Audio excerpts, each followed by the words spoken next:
Imagine waking up tomorrow, but the world you know is gone. There are no nations, no borders.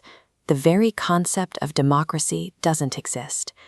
Instead, you are a citizen of a single, unified, global hyperstate. The Bible was never written. The major world religions you recognize never formed. The entire planet speaks a high-tech dialect of Akkadian and enforces a rigid, mandatory worship of the state and its supreme deity, Ashur. This timeline runs on extreme efficiency. Massive solar arrays cover the Sahara, guarded by autonomous drones shaped like ancient mythological winged bulls. It is a reality of absolute order and zero individuality.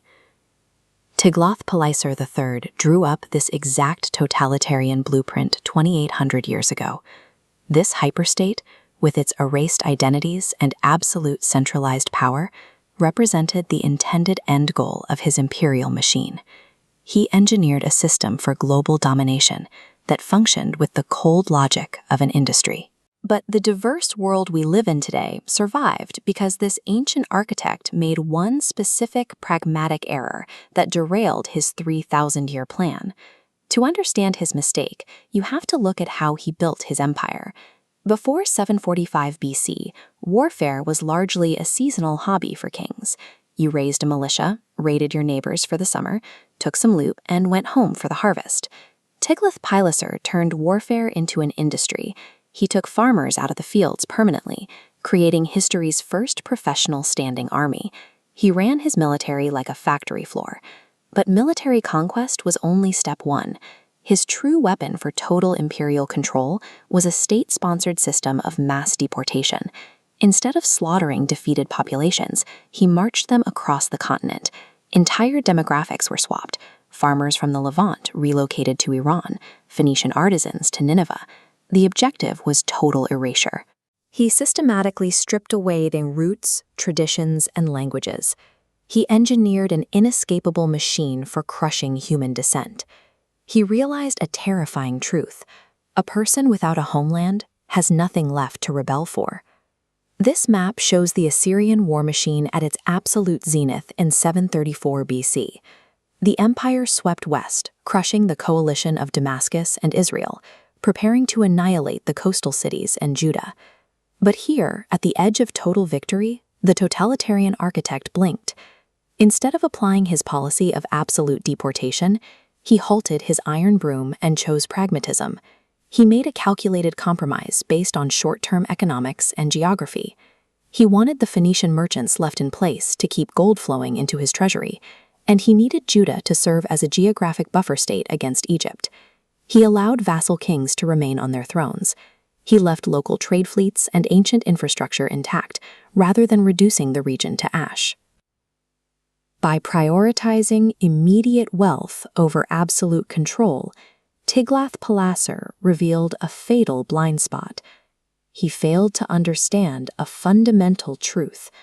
Surviving ideas are infinitely more dangerous to an empire than surviving armies.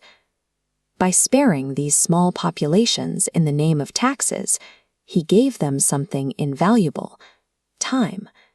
In their isolation, these survivors codified their local laws, documented their beliefs, and solidified a deep intergenerational hatred for the Assyrian Empire. Those spared, isolated communities eventually forged the concepts of monotheism and national identity. The Abrahamic traditions that trace their lineage back to this period survived because of this single geographic loophole.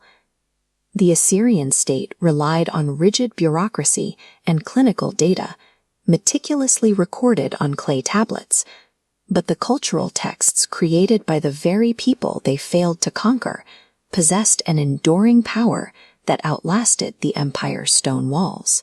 Total power does not tolerate a vacuum, and it does not tolerate exceptions. Leaving even a fraction of the old world alive guarantees it will serve as the ideological virus that brings your empire crashing down centuries later. Our modern religious and cultural landscape traces its lineage back to these specific, spared communities. They managed to escape Tiglath-Pileser's machine only because he prioritized immediate gold over absolute control, creating a narrow historical bottleneck that changed everything that followed. Which raises a distinctly modern question. If Tiglath-Pileser's campaign of demographic engineering had been executed today by an emotionless algorithm, one optimizing purely for imperial stability without the flaw of human greed, would humanity as we know it have survived? Our cultural diversity was saved by a human flaw. It forces us to ask what will happen to us when future systems of power finally remove human error from the equation entirely.